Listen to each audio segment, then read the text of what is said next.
Hey guys, Kate here from the Emerald Minecart, and welcome back to another storytime video. Now, this is basically me just talking about some happy memories I've had at middle school, which, if you know me, you would know that whenever I bring up my middle school, it's usually, not great memories because, it was one of the things that got me really stressed out and stuff, but thankfully, I do have good memories of the place because thankfully there were people there that I did like and were thankfully kind to me. So, yeah, so thankfully not everything about my middle school was, well, horrible.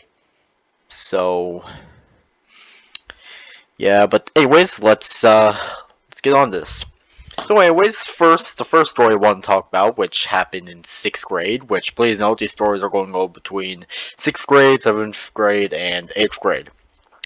Now, 6th grade. Now, this was somewhere in May. Oh, and also, before I go on, chances are I've probably already told these stories before, or probably. If I have, I'm sorry I'm retelling them. I just forgot I probably made a video about it, and hopefully this video is a reminder to me that, yeah, I already told these stories. So, yeah, sorry for retelling them. I just forgot about them. And also, prepare to see a best of 2021 video, which isn't really it really isn't the greatest, but you know, I don't really have like god tier editing software right now. So yeah. Anyways, back to the story. So this was in like somewhere around May. And like the school was doing this thing on the week where like each day we would do something, and one of them was to dress up as like someone who could be seen as a hero. And I decided to wear my blue Spartan costume that I wore for the Halloween before 2018. Yeah, before. Wait. Yeah, before 20. Wait. Yeah, before 2018. So this was obviously a long while because, you know, it's currently late 2021 and it's about to be 2022, which is just insane to me. Like, jeez. But still, I decided to wear it, but I didn't have it on immediately. I had to wait a bit. So, I went in my first class, and I finally built up the courage to put it on. And obviously, I didn't take off my clothes in school because that would be illegal. For obvious reasons. I don't really need to explain why taking off your clothes in a middle school is illegal. Unless you're in the bathroom. Like, do I really need to explain this? But yeah, so anyways, I put over my clothes, and believe it or not, people didn't make fun of me. Because that was the whole reason why I didn't want to put it on. Which, also note, this was back then when I really didn't have that much confidence. Which I'll actually get on to one of the reasons why I got more confidence later on. So yeah, I was genuinely expecting people to make fun of me, but literally no one made fun of me. People actually found it cool and were like, "Oh hey, the guy has muscles," because it was one of those costumes that like gave you it's one of those costumes that has fake muscles, so yeah. So I was just walking around in this costume, and it was the greatest, one of the greatest experiences I've had in my life. So, yeah, that was fun.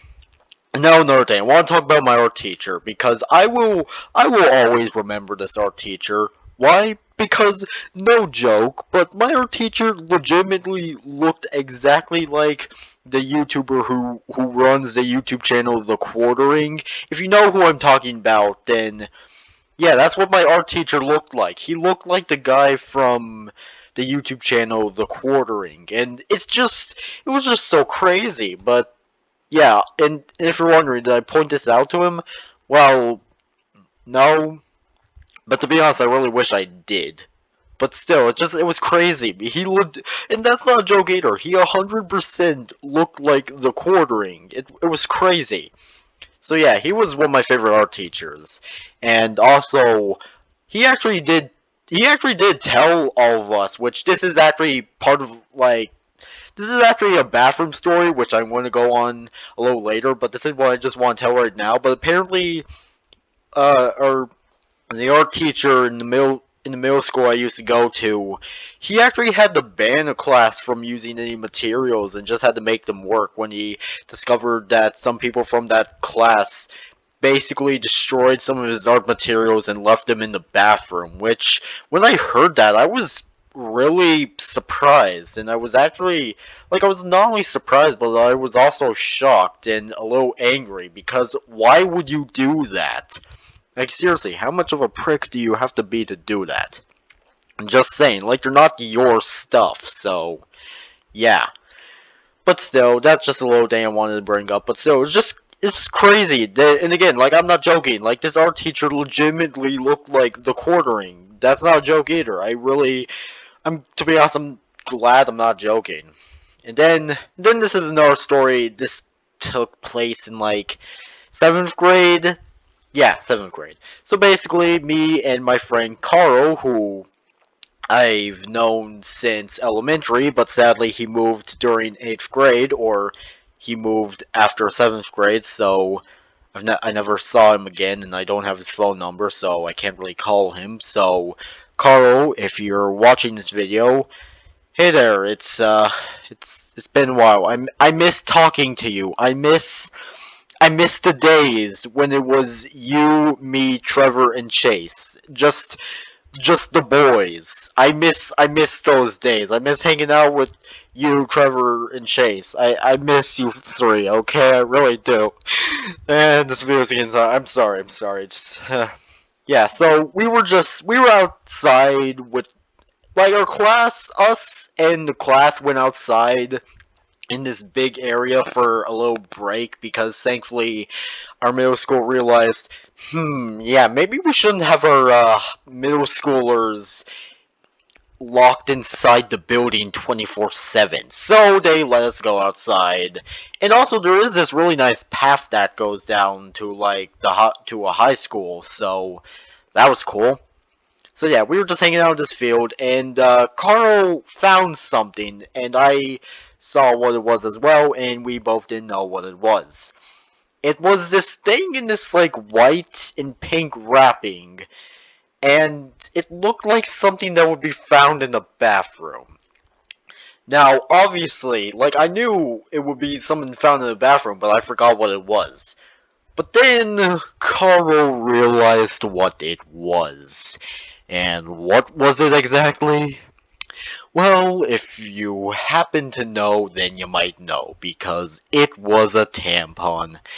Now you're probably wondering, why am I saying it in a bad way? Well, that's because me and Carl were poking it earlier. Now, thankfully, it was still in its package and it wasn't open. So, thankfully, that, oh god. Thankfully, it didn't, so yeah, when he told me that, I was like, oh god. Now, obviously, I didn't freak out a lot because, thankfully, it was not opened and it was still in its package, but still, it just gave me the shivers. Ugh. And now, we get to bathroom stories. Oh boy. Okay.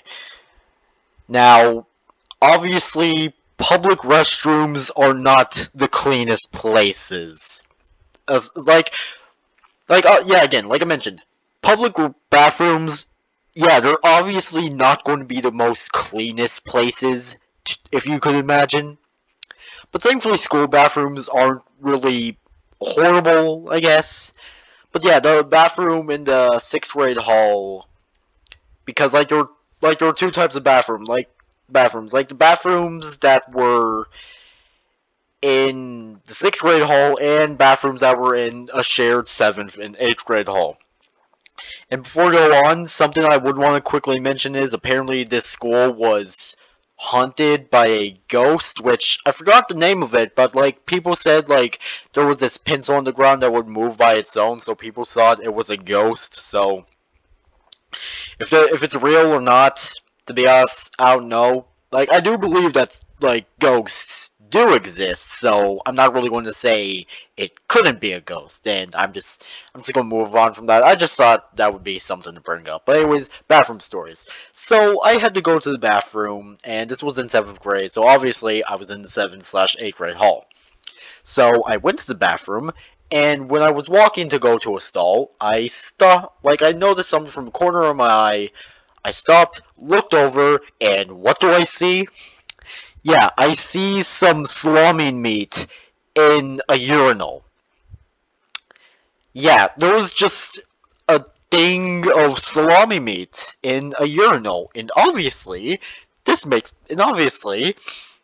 me feel disgusting. And I was so glad that I was near a bathroom because not a bathroom, near a toilet because I was thinking, oh god, I'm going to puke. But thankfully, I didn't puke. I only took a really fat shit. But still, it's just, oh my god. But still, it was just so disgusting. And that wasn't even the only time I saw food in the urinal. There was also one time I remember seeing like pieces of pineapple, I think, some type of fruit. I don't know. But then there is another one which this one is on the more somewhat mature side. But in 8th grade, this was like somewhere in March, I think. Yeah, somewhere in March. And apparently, it was discovered that someone released some white white liquid out of their region in the boys' bathroom. Now, this was just a rumor. It was probably not true, but then again, it probably was.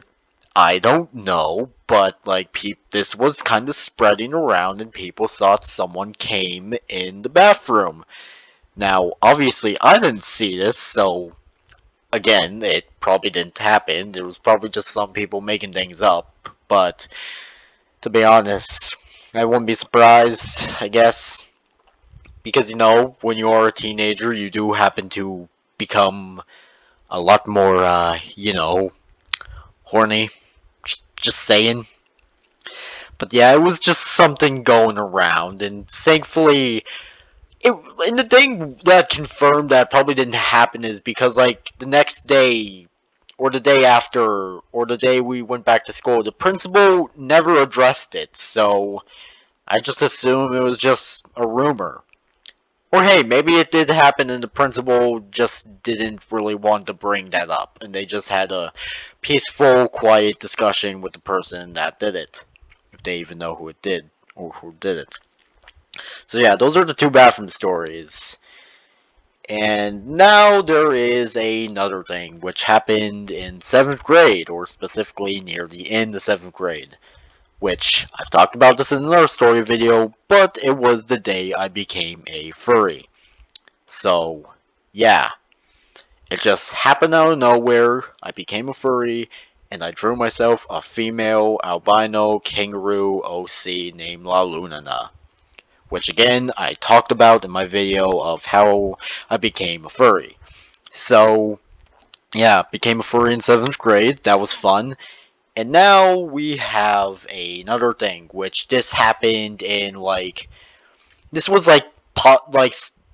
before fall break. So yeah, this was like a good few weeks before fall break, but this was when Scott made a massive FNAF post on Steam talking about a bunch of things and including teasers for FNAF 9, which would be known as the game FNAF Security Breach, which is coming out tomorrow actually, or today, depending on when this video gets uploaded. So yeah, I remember being on the bus and we had to go some long routes to take some other students home. And when I saw Dawko's video covering the teasers and all the posts, I was ecstatic because here's the thing: in middle school, before middle school, I took this break off of FNAF, not like liking FNAF. Like I still liked FNAF, but I just didn't really draw anything FNAF related, and I was still trying to keep that a secret. But I did draw FNAF stuff in 6th grade and 7th.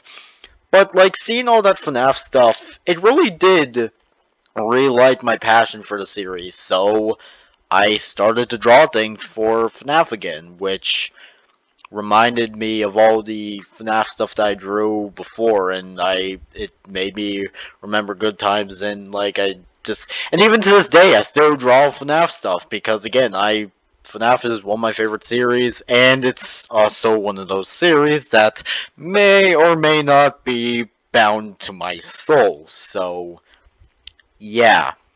And trust me, there are a bunch of other series that may or may not be bounded to my soul. So yeah, but anyways, I was really excited, and hell, I even made my own versions of the animatronics that would be known as the Glamrock animatronics, which mine were called the Retrowave animatronics, which like I saw which were basically you had Retrowave Freddy, Retrowave Bonnie, which was a girl by the way, Retrowave Chica, a boy by the way, and Retrowave Foxy. Chances are you could probably find this on my DeviantArt account or something, or maybe somewhere online. I don't freaking know.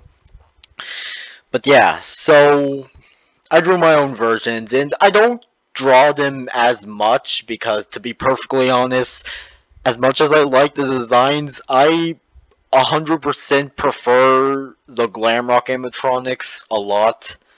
So, yeah, which obviously if you didn't tell, or if you couldn't tell, but oh my god.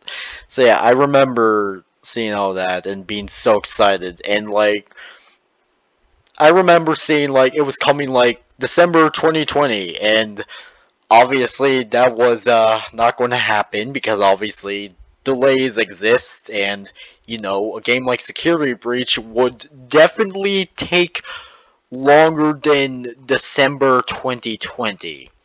So yeah, and especially since you know Security Breach is coming out tomorrow, and it's going to be 80 gigabytes, and apparently there's even going to be DLC for it. So yeah, there's that. So yeah, god, yeah. But anyways, now let's get to the last thing, which I've also talked about this in our story video, but it was the day when I realized that I am in fact not only not straight, but also not identifying as a male.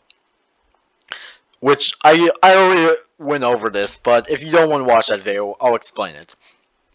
So on like at least early-ish into Christmas break of 2019, I was just on a walk.